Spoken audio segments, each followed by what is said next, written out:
Lose track of what day it is. I'm going to talk a little bit today about the startup process, but more specifically about customer development. Because at the end of the day, the thing that kills most startups is lack of customer traction. Like, you just can't find enough customers. So I'm going to spend a lot of time on customer development and customer discovery. So a little bit about myself. So I'm a 5-time founder myself. I've had 3 successful exits. I've been building companies in Seattle since 1995. So a long time. I'm also now old enough to have felt every one of these major technology waves. So PC, internet, cloud, mobile social, and now AI. And so I built companies at kind of every one of those transitionary periods of time, and I can tell you that this is as important, and it might be more important than any of those other times before. So lucky for you, you're at that point in your career where you're the 25 or 27-year-old me, and getting ready to start companies at this incredibly important period of time. After I sold GIST, which I sold to BlackBerry, I became an active angel investor, so I've invested in more than 30 companies as an angel investor. And then 7 years ago, I joined Pioneer Square Lab, which I'll talk about in a moment, and now I'm an active venture investor. So I'm an angel investor, usually writing $10,000 to $25,000 checks, and as a venture investor, I'm usually writing $500K to $2 million checks. I'm investing in early stage companies based in the Pacific Northwest. And we only invest in software or technology-based companies. And then I have a bunch of other boards I'm on. So I'm on the board for entrepreneurship at UW with my partner Jeff. Been very active in Techstars since 2009, since year 2 of Techstars, and then lots of other sort of companies. So been around the block a few times. Let me just tell you a little bit about the PSL process. So for those of you who have not heard of Pioneer Square Labs, we have 3 core parts of our business. 1 is a startup studio, or you could think of that as an incubator. That's what we'll talk about most of it. 2 is this $100 million venture fund. We're investing in the early stage companies. And then 3rd is corporate innovation. I'll share the slides with you too if you want. Yeah. So feel free to take photos, but I'll share the slides with you. And then we do some work on corporate innovation. So this would be partnering with a large corporate who thinks they want to create a company but doesn't have the skills internally to do so, which is most corporates, including Microsoft and Amazon. It takes a long time for them to do the things that we do in the studio. This machine, which I'm going to talk about, we have been doing it almost 10 years now. We've tested over 450 ideas, and they're just about to start our 41st company. So while we have lots of success, we also have 9 and 10 companies we work on that never made the light of day. So we kill a lot of companies too, or kill a lot of our ideas, and we wouldn't even start on an idea unless we thought it was a pretty good idea. So as you're thinking about your own entrepreneurial journey, get comfortable with it takes a lot of reps, a lot of tries, even when you've been doing it as long as we have. And we're just about to send out our 41st company. This process that we run in the studio starts on the left and moves to the right. So we start with ideation, validation, creation, spin out, scale up. At each of those phases, we are going from a very immature understanding of market, customers, product, etc., to a somewhat mature understanding of those a little bit later on. So what we're trying to do is effectively gather a broad understanding of what is going to be a good startup idea across all of these different companies. As we run our process, the first thing is the idea good enough for us to even get started? So we write what we call a brief, which I'll show you examples of in a moment. And we have to get one managing director like myself excited about leading that idea. And then usually that team becomes a managing director, this function we call a venture lead. You could think of it as a product manager, and we start. Little bitty team. We then do the validation work, and this is where most of the ideas die.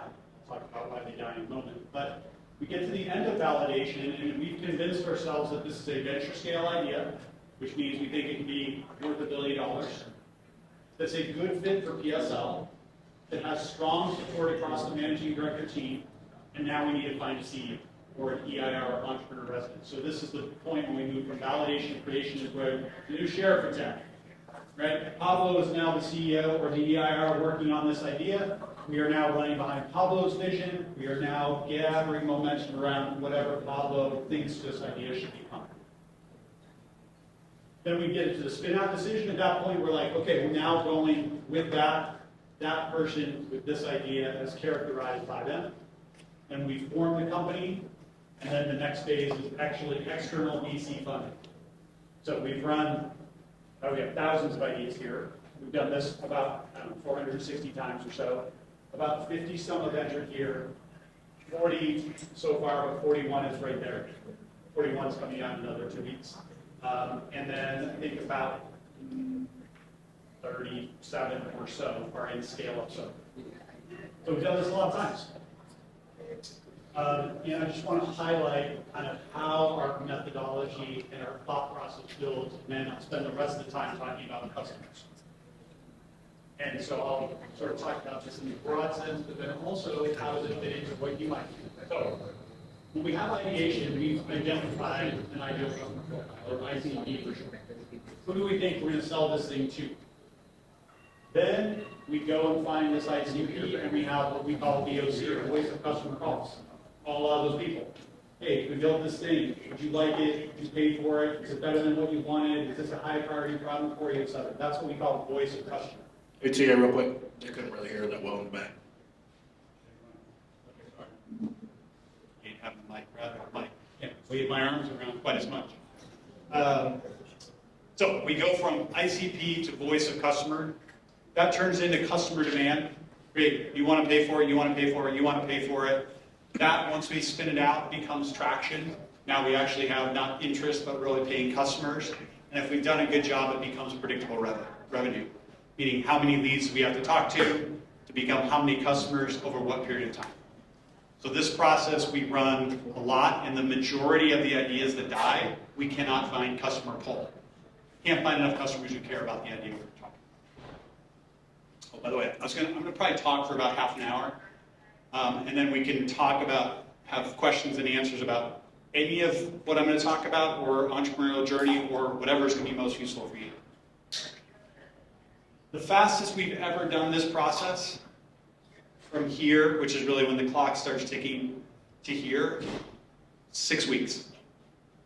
So we went from nothing to 5 paying customers, a working product, a founding team in 6 weeks. More normally, it takes us about a month in validation. If it's more than 2 months, we're starting to be like, idea's kind of getting stale, not that really a good idea. And about 2 to 3 months in creation, depending on the complexity of the product and how much momentum we can get. So normally the PSL validation creation process is about 3 to 4 months. Okay, let's now talk about a framework for who in this room thinks at some point they're going to start their own company. Raise them up high. If you think you're going to and ever ask that question again, like this, like fast, like me, I'm going to do it. Who here thinks they're going to start their own company at some point?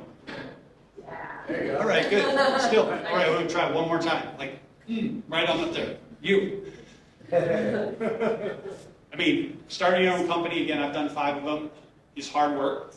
It's incredibly rewarding, very frustrating, but like when you think about being a founder and an entrepreneur, like the more you get comfortable, like I'm stepping to the front room, I'm going to do it. I'm going to start a company in this category. So with enthusiasm, how many people are going to start a company someday? Or change their mind? So this process, if you think that at some point you will start a company, and for how many people are here like technical, software developer, data science, anything like that? You can write, who here can write code? Okay, all of you should start a company at some point in time. All of you.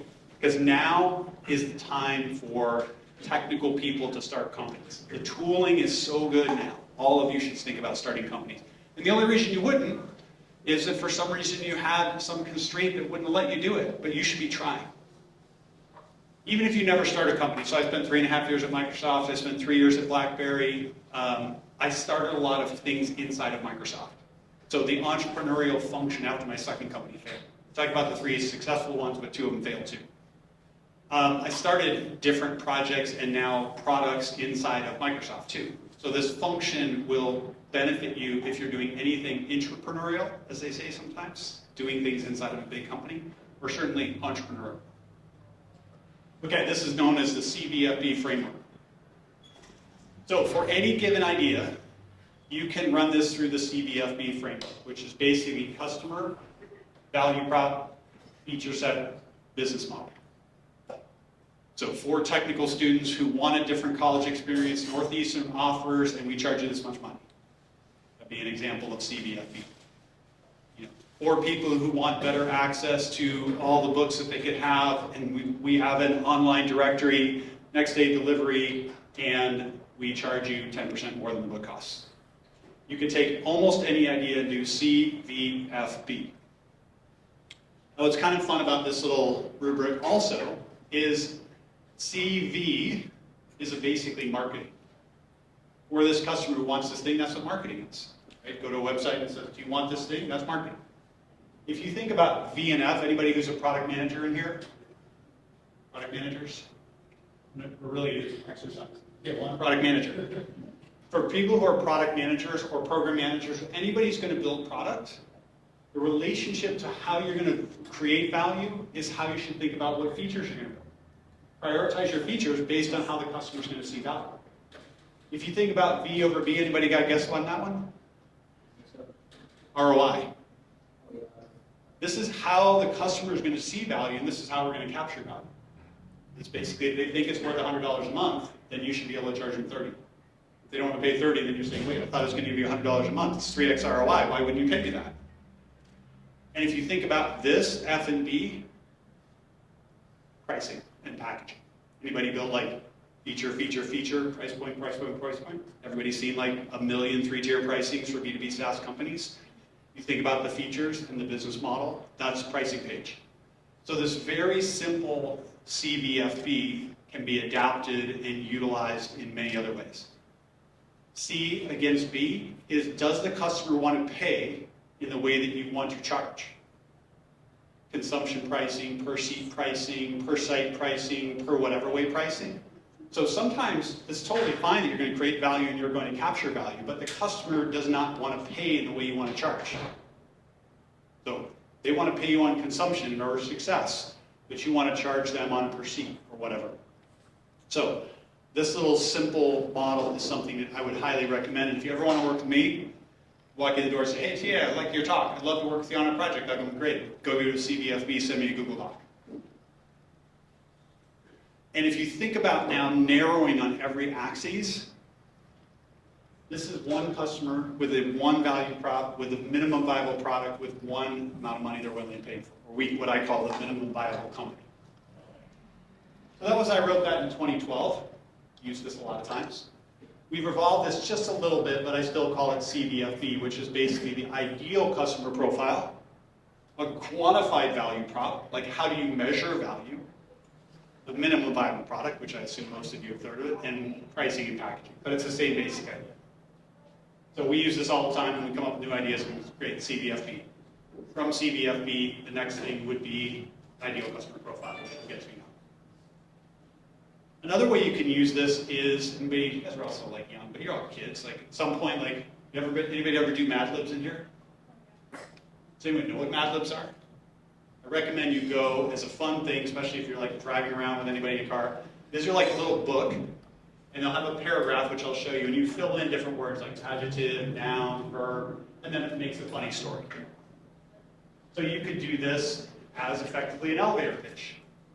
Or this ideal customer profile who wants this thing, our company does, and has this business model. So this is CVFB. Company name has traction. We have 4 paying customers with this and this incredible founder who has this background. You could literally take any idea that we would work on together, fill in the blanks here, and you'd have your elevator pitch. And this is one example which I'd send you, and you can read it your own. This is an idea we worked at PSL. Okay, now let's talk about finding customers. So you got to do CVFB first. Then the next thing you got to do is go find some customers. You got to have some discussion with them. So this is how we think about it. So ICP, which is a well-known term, is ideal customer profile. When we think about ideal customer profile, we'd have a definition, which is role responsibility, and then we would have this phrasing we call even better if. So my ideal customer profile is the CFO of a company. Even better if they've raised more than $5 million, they use QuickBooks, they spend more than 3 days closing their books, they've had a lawsuit, whatever. Fill in a bunch of attributes, SQL query, of attributes for the ideal customer profile. Then you got to go find some of them. How are you going to find them? Which I'll come to in a moment. And then you have to have a conversation with them.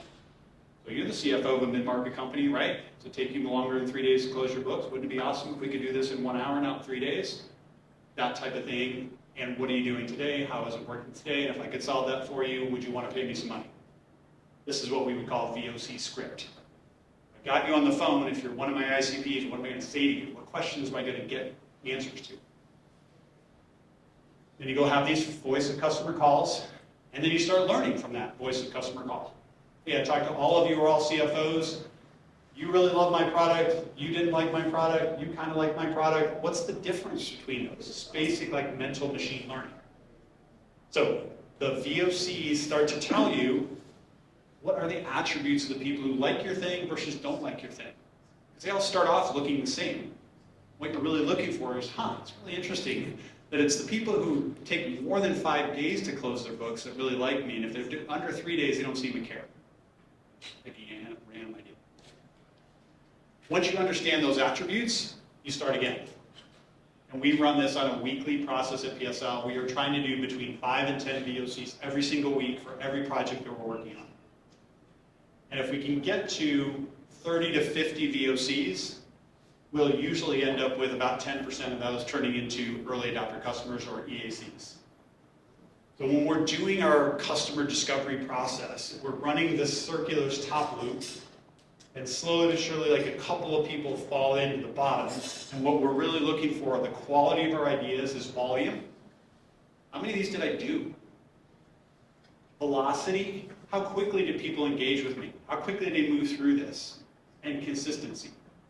So quite commonly, like we scream out into the internet and like no one cares. Nope. Yeah. We scream out into the internet, we go talk to a bunch of people, and they're like, yeah, can we talk in like 3 weeks? I'm kind of busy, I got other things, can I talk to you in 4 weeks? Slow. Not intensity. They don't have intensity of the pain. Or consistency, meaning you want feature A and B, you want feature B and C, you want feature C and D, you want feature D and F, so there's no consistency in what they want going back to the CVFB. So what we are really looking for, and you should too, anybody who's going to be a founder, is you'll run this so many times. ICP, VOC, EAC. Volume, velocity, consistency. When we have a good idea, like one of the better ideas, this just like starts to work. And the people who we're talking to up here start referring us other people in here, and the percentages start to change quite dramatically. So instead of, in this case, 10% yield, we're getting 15, 20%. Like, oh my gosh, where do I sign up? Yes, here's my credit card. Yes, I want that product. Please, can you build it for me? I will pay to get to the front of the line. These are all examples of velocity and intensity. Any questions on this? Okay. This is an example of an ideal customer profile for one of the companies I did. So the first category of things is what attributes of that person can I measure? So CFO of this company, how much money you've raised, how big your accounting team is, how long it takes you to close the books. These are all things I could measure and confirm. The next thing I can do is this propensity to pay. So I'm looking for people who want to buy early stage software from me. So I would ask you, like, when did you buy this product, and this product, and this product, and this product? So I'm looking for examples of you being willing to pay for things or solve problems. And then the third is, what are the channels to market? So how do you find out about new things? What Substacks or blogs do you read? What conferences do you go to? So really I'm starting the marketing function down here. Here I'm confirming that you are likely to buy any kind of product. I assume I can build a good one. And here is what are the attributes that dictate you likely to want to buy from me. This is a generic one. And then you start fact checking this against people who are like this kind of person. And then once you start doing your VOCs, you start finding real people who are like, oh my gosh, Jamie, Jim, Brian, and Jeremy, they want this product. how much are Jeremy, Jim, Brian, and Jeremy similar to this? And what can I learn from, this is an ICP, this is a VOC, and this circle or process can continue. Anybody who's going to do a company, go make this slide. Go make your version of this slide.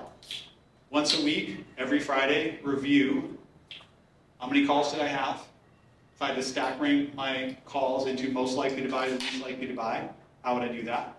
What are the attributes of the people who are most likely to buy and versus least likely to buy? I see. You can never do enough of it. And as a founder, you'll be doing it forever. Because you're always looking for more customers. Even if you have like a next product, you're always looking for more customers. Okay, let's say you get them on the phone. So I tend to use these words of sales versus customer advocacy. So the first thing, this is like effectively a timeline for a phone call. So the first is, are these your actual pain points? So Mr. CFO, are these one of these three things one of your top pain points? You want to close your books in a shorter amount of time. Is that one of your top three pain points? If your answer is no, it's not, then I'm going to move from trying to sell you the thing I'm building, which is some AI thing to close your account, your books faster, to tell me about the other pains you're having, because I'm going to go talk to lots of customers like you, and I might find a solution to one of your other problems, because what I'm working on you don't find as a priority. The next is you say, yeah, oh, it's one of my top three priorities. That'd be awesome. Okay, if I can solve this for you, do you have the ability to pay for it? You don't? Okay, why not? Don't have the time and budget, can't afford it, whatever. It's like, but you told me it was a high priority pain. Why couldn't you pay to solve it? The answer is, okay, yes, I could pay to solve that. Now let's talk about which features you like. I'm building feature A, B, and C. Do those feel like the better features for you? And if you get to that is, could you pay X? Could you pay $1,000 a month if I gave you feature A and B? Would you pay $1,500 a month if I gave you A, B, and C? This is the sales path. Anybody ever had any job in sales?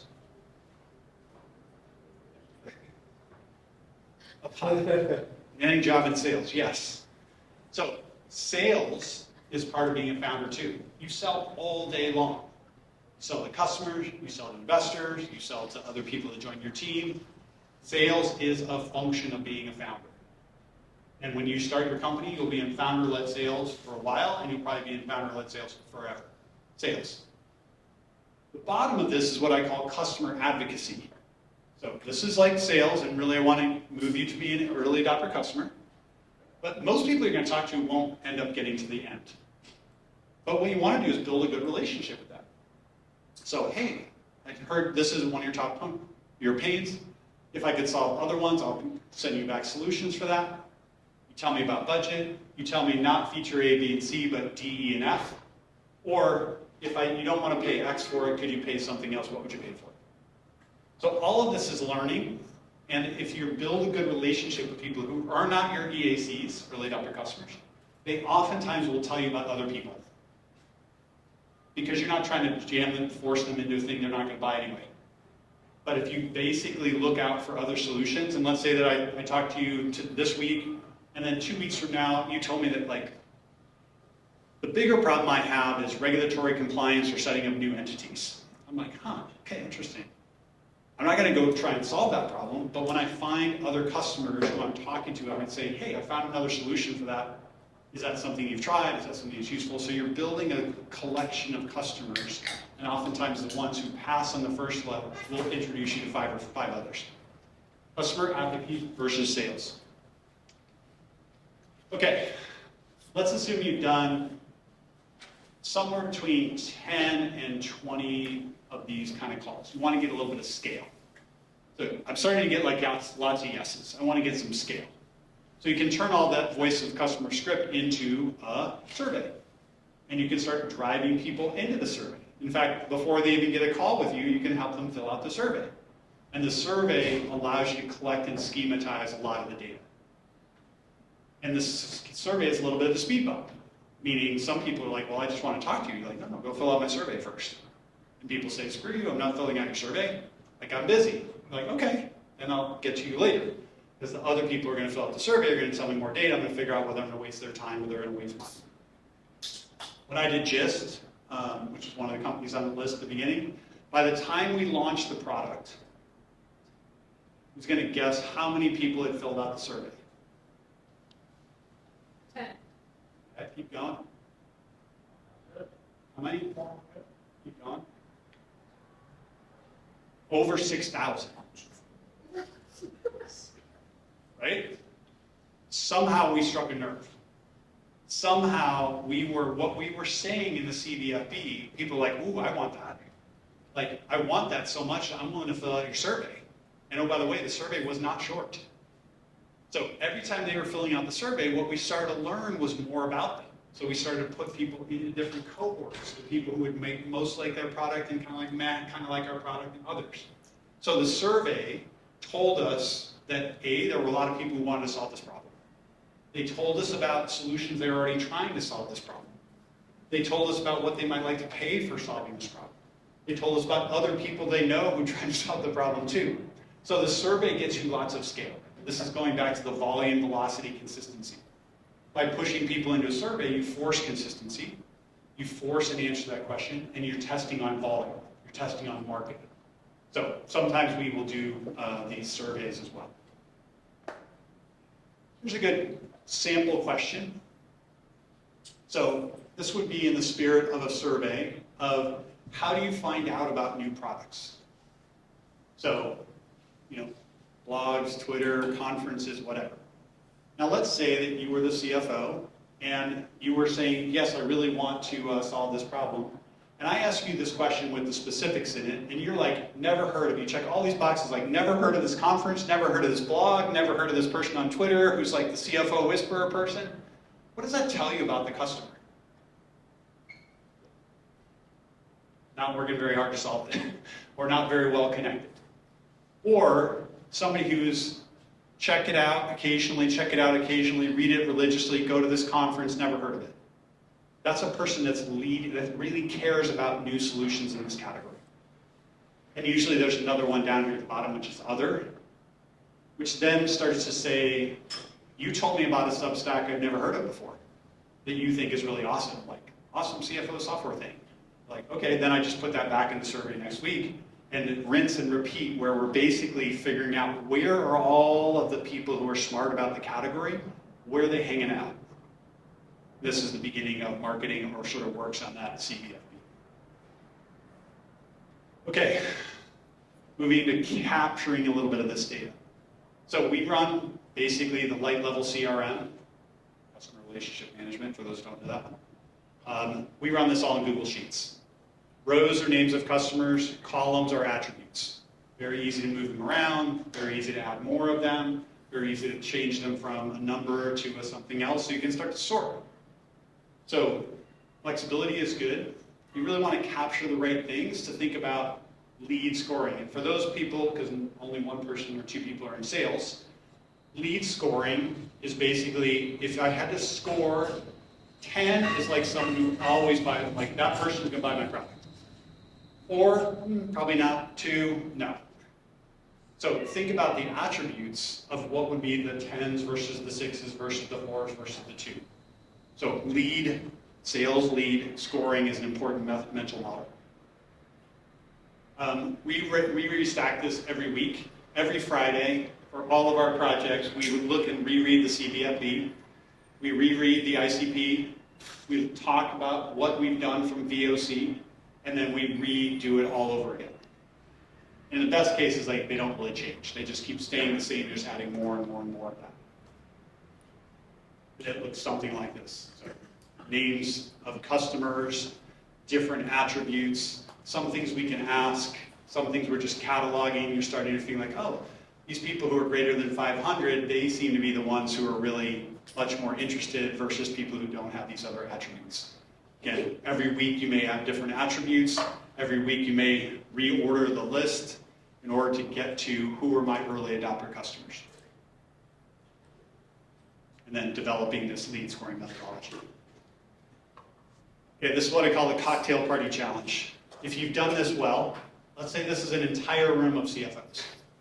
I'm selling some company, some AI software thing for CFOs to close their books quicker. The cocktail party challenge is how quickly can me as a founder go talk to every single person in this room, and if I had to stack them up from most likely to buy to least likely to buy, how would I do it? Now, part of that's a decision tree of, you have a big company, small company, bigger company. Have you raised more than $5 million? Yes. What exactly are you doing? How long does it take to close the books? And what underlying accounting software do you use? Any answer to those would be like, great to talk to you, I'm going to grab a drink. Like you're a no, or you're something like 8 or above, 6 to 8, 4 to 6, below a 6, don't care, moving on. So the cocktail party challenge is how quickly might I be able to sort of canvas the room, having pleasant conversations, starting to stack rank people in there. You'll watch people who are good at this, good founders, like, whoa, I could see that person doing all of those conversations, ultimately getting to where are my early adopter customers? Just so happening to be a stock photo, just happened to be tall. Okay. I talked about doing this weekly. When we're doing our startups, we're doing it weekly, but then we start to get into more of a monthly and quarterly cadence, by which we are still doing customer calls every single week, but we're starting to factor the customer work into the company itself. So below this template is really an operational plan. Above that is when we're going to really build the product, how we're going to convert some of these early adopter people into early adopter customers. If you're going to be a founder, I highly encourage you to find a set of people you want to spend the next 10 years of your life with, because you're going to spend all your time with them. So like, you couldn't pay me to start a golf company. That'd be a great opportunity. No interest in going to golf clubs, hanging around with golfers, talking about golf, no interest. So even if there's a massive opportunity, find your people. Find the people you want to spend the time with. Because you're going to fall in love with those people and their problems, of which you're going to solve some, maybe a little bit more over time. But really, you're looking for those people where you can fall in love with the customer, and then you're going to fall in love with their problems, and hopefully you can actually create some solutions. Okay, I've got a bunch of these blog posts up there. You can connect with me on LinkedIn if you want to. tamccann.com is my blog. I will share these slides with you later, so you can use them as you want. A bunch about links to like a CVFB blog post, etc. And now, how can it be helpful on anything I talked about or anything else on the entrepreneurial journey? Give them a round.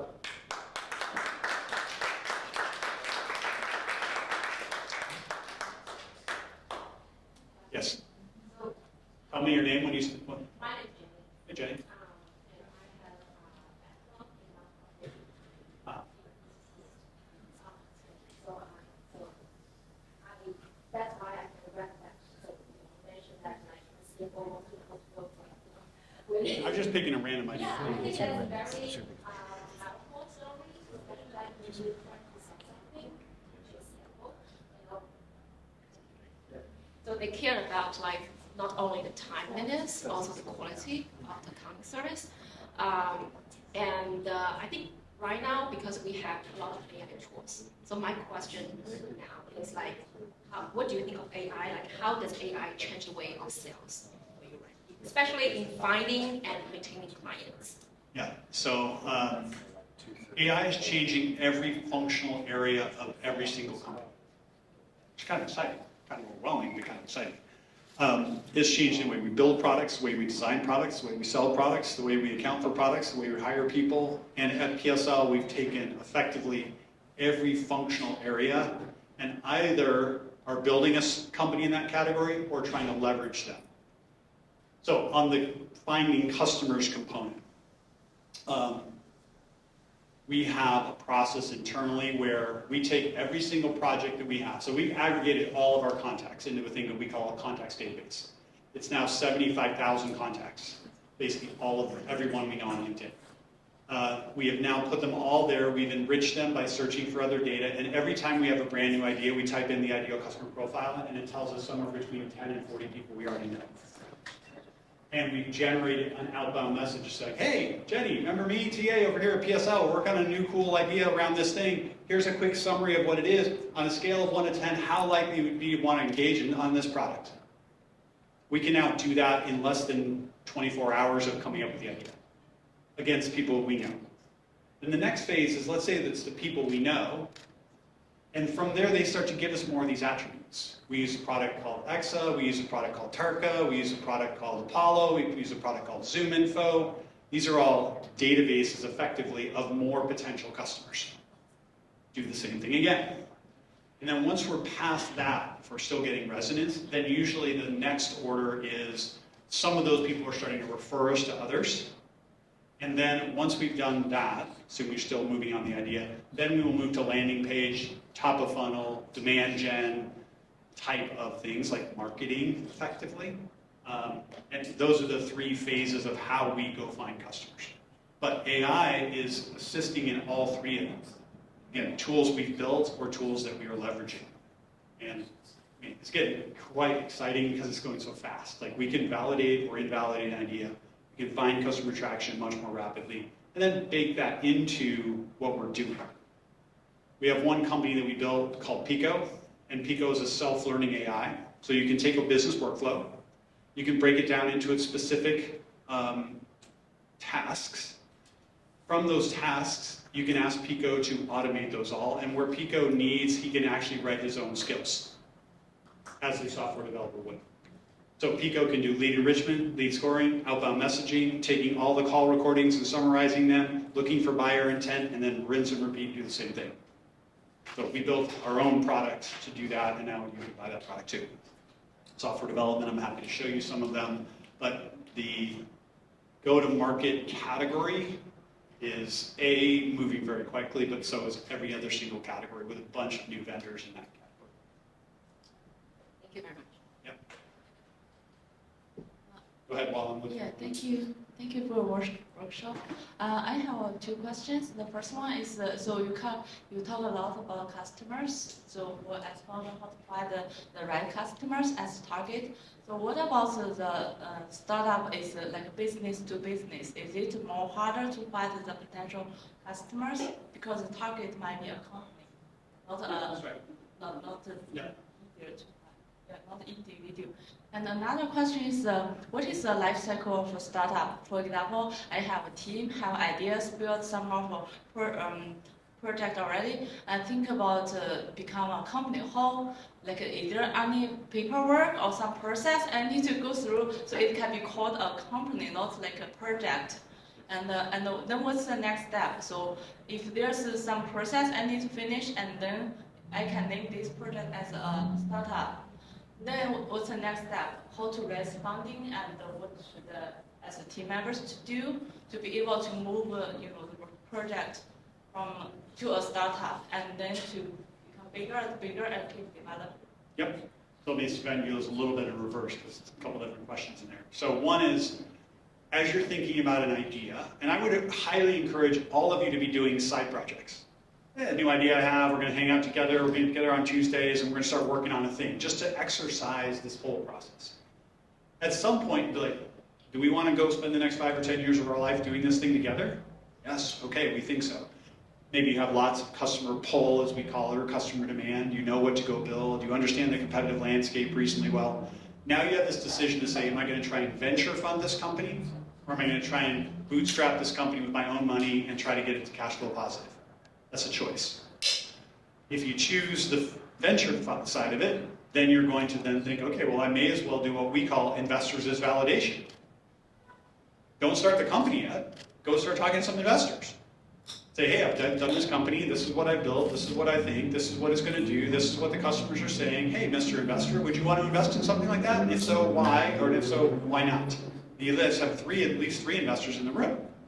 And there's, I don't know, a couple hundred in Seattle, maybe more.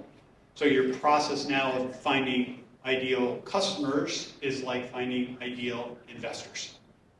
But that presumes you're going to try and fund it with investors, either venture investors, angel investors, or some other kind of investors.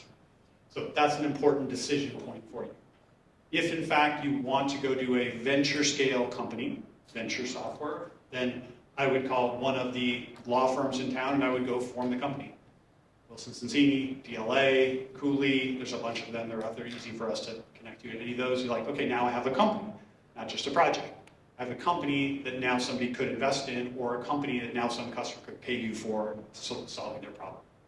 So that's the decision tree of company creation. But most ideas you're going to work on are not good enough.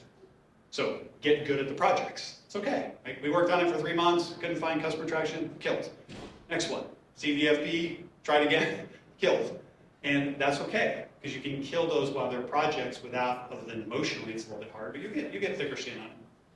Until you find when you're like, ooh, this one is starting to track. This one feels like when I put a survey up in front of people, they go fill out a survey. When I try and drive demand to that, people come. People want a solution to this problem, and I think I'm the kind of person that can go build it. I forgot your first question. The other question is, so for business to customer, yeah, B2B versus B2C. So at the end of the day, every single product is always bought by an individual. They work for a company. The CFO of Microsoft still buys, like you may start to talk to Amy Hood, who's CFO of Microsoft, and say, we're trying to build the software, and she may say, cool, I'll be the one who will sign the check or sign the credit card, but I'm going to push that down 7 levels into my organization. It's the head of whatever, something, that's the person who would ultimately make a decision about this product. So all of our products, and most of our stuff is B2B, so we will find an economic buyer, and then we will find that economic buyer and do the same thing I've been talking about. We have to find an economic buyer. The person who could ultimately say, here's my credit card for paying you whatever you want for that particular thing. And you may, depending on how big and how complicated the product is, may take a little while to wander around inside the organization to find out who is the most consistent economic buyer. So small company, probably CFO. Medium-sized companies, controller. Some other thing, there's probably some whole department who's closing the books every month, and there's some person in charge of that. Depends on what you're building. okay, thank you. Yeah. Hey, TA, I'm curious if you can talk a little bit how you take your no and move it into a yes from your customer perspective. Well, I tend not to try and convince people once they're a no, I move them into customer advocacy. Right? Because you have some reason of saying no, right? Is this one of your top 3 problems? No. Great, okay, tell me about your other ones. I'm not going to try and convince you that that my thing is one of your top 3 problems. Now, you may come back around to that at the end of the call, like, it's interesting. Like, I know you told me about this thing and this other thing. So, like, why is this not a problem again? Like, it doesn't matter whether it's 5 days or 3 days. This is not it's not a big enough problem for me. So that customer discovery and sales aspect is one of those. Now, if you find someone who follows the yes, and then yes, and then yes, and then yes, and then yes, usually the place that they sort of balk a little bit is on, oh, well, I don't know if I'm really ready to buy it because the product isn't built yet. You're like, yeah, that's right. I haven't built it yet. We're in 1 line of code yet. So, but if I did buy it, if I did build it, would you pay me $1,000 a month for it? Would you see positive ROI if I charge you $1,000 a month? If I built the product now, do you think that you could buy it? Do you think you could give me some alpha feedback in May? Oh, no, I'm busy. I won't be able to do it until September. That's fine. But usually when we find strong demand, then what we do is we start selling the slots. So we're like, cool, so we're going to start working on the product. We're only going to be able to onboard probably 2 customers a month in our early adopter phase. Would you like one of the slots in April? No? Okay. So why not? Oh, well, it's not being a thing, but I'd really like one of the slots in May. So I did one company where I did this whole process, and I got 5 companies to pay me $50,000 each up front. And I said, I'm going to take your check, I'm going to put it in my desk drawer. I'm not going to cash your check until I give you the first version of the product. And when I give you the first version of the product, if you like it, then you can tell me and I'll go cash your check. And that's 1 year subscription for the product. If you don't like it, I'll give you your $50K back, and then I'll put somebody else in the slide. Does that sound fair? It sounds fair, okay.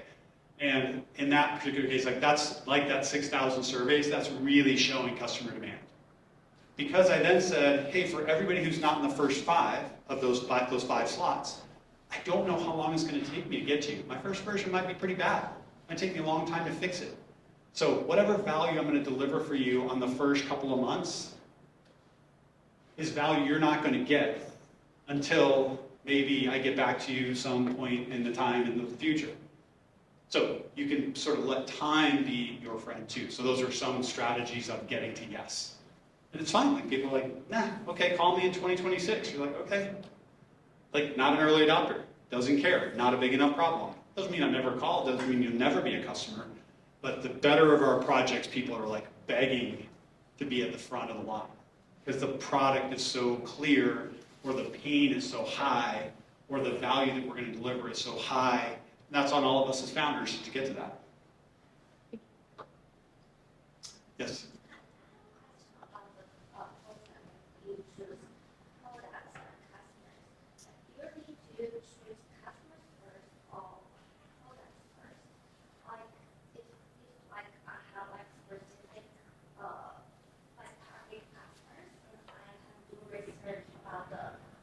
Their needs and what kind of service or product I can give them. But if I have like to find the target customers, but I don't know what first. So first, write a CVFB, and all things being equal, start with customer pain. Like, start with customers. Like, you want to spend the next 10 years of your life hanging around with CFOs who have all kinds of different problems, and maybe you want to solve one. You have a hypothesis, or you wouldn't start in the first place. Your hypothesis is that, I'm making this up, that for CFOs of mid-market companies where their CEO yells at them, like, why the hell does it take me more than 3 days to close the books? Like, how is it that it takes you so long? Okay, that's my hypothesis, is that problem could be solved with AI, or whatever software I build. So I'm starting with the customer in mind, I'm starting with the value proposition in mind, I'm starting with the thing I think I could probably build maybe, and I'm starting with a business model in mind. So, because the first thing you're going to do is write a CVFB, and then the next day, go start talking to customers. Or you can just, now if you don't have an idea, but let's say you know a lot about CFOs, you want to spend the next 10 years of life, there's other ways to kind of come back your way into an idea. So let's say you were all CFOs, and I said, hey, we're all here, like, I have lots of ability to build lots of cool products. Are there any products that you really want built in this moment of AI? And then we might just brainstorm some projects like that from CFOs, but I'm still starting with the collection of customers. And then if we said, hey, we're going to build an AI thing for account reconciliation, how many people want that? And like, lots of people raise their hand. Hey, we're going to build an AI that's going to register entities in new states more rapidly. How many want that? Whatever, the propensity of those, and then other people will kick ideas out. And ultimately, I'll walk out and say, oh, I'm going to go build a company that is going to register entities in new states or localities much more rapidly. And we started one of those companies called Single File, that's a real one that we have. And because that's a huge pain. So all things be equal, always default back to specific customer and customer engagement. Yeah. How important do you get responses and regular certification service? Because customers sometimes just do what they get done with, or force it to they just want to get it done with. But how frequently is it wrong? The survey is not actually what they do.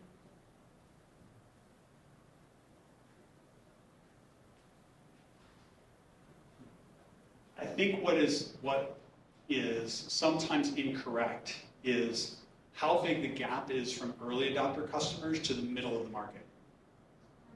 Like, we get lucky sometimes. I got lucky. I talked to 30 CFOs. They're like, oh my God, I have to have that account reconciliation thing. That will be awesome. When we build a product and we sell it to 22 of them, and then we're like, well, there's going to be lots more, and then there aren't.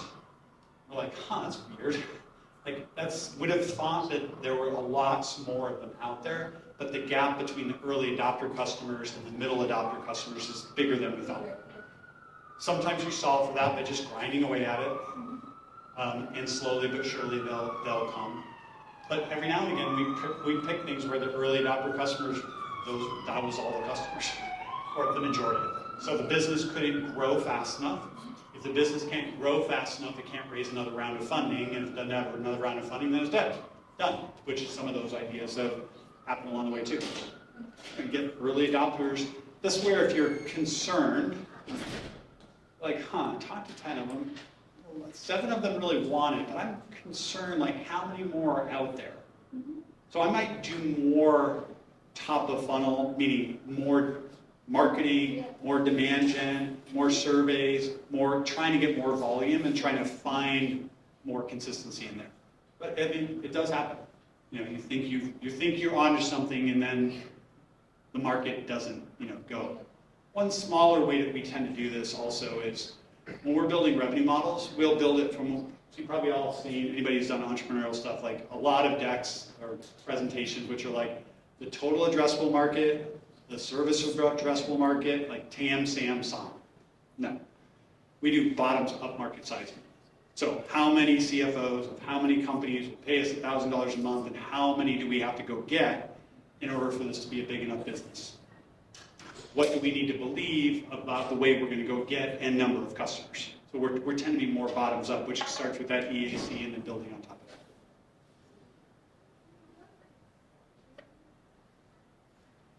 Any questions from you all? I think there's one more. Oh, okay. Sorry, you guys must have a couple too. Just a quick question. Are most of these companies made from like US-based markets? Yes. Okay. And do you think that process is different if you were targeting like a different market demographic, like international or something like that? Would it be a different? Sorry, I forgot. Could you speak into the mic, just repeat the question? Yeah, the question was, I'll repeat it. The question was, are all of our companies US-based? Almost all. We have one company in Mexico.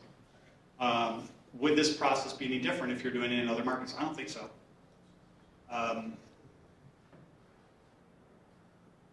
The only thing probably different would be a nuanced point around unit economics, meaning like, okay, so CFO in the US wants to pay 1,000, the person in India wants to pay 100. You're like, okay, so the unit economics of the business may be different.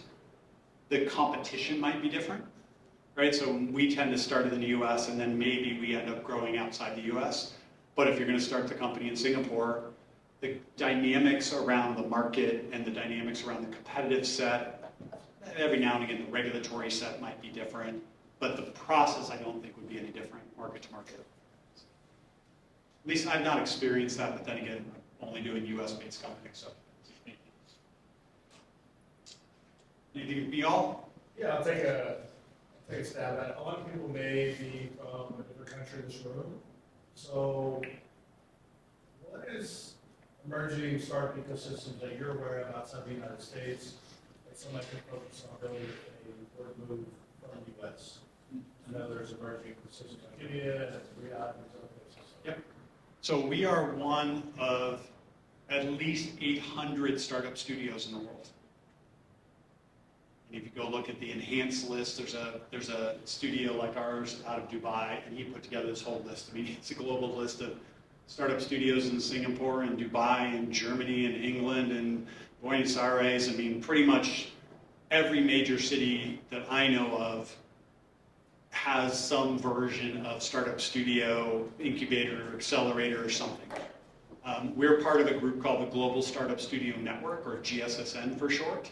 And I'm on the board at GSSN, and so GSSN kind of helps all the studios get together, share best practices. So I would argue there's probably one of us in almost every major city.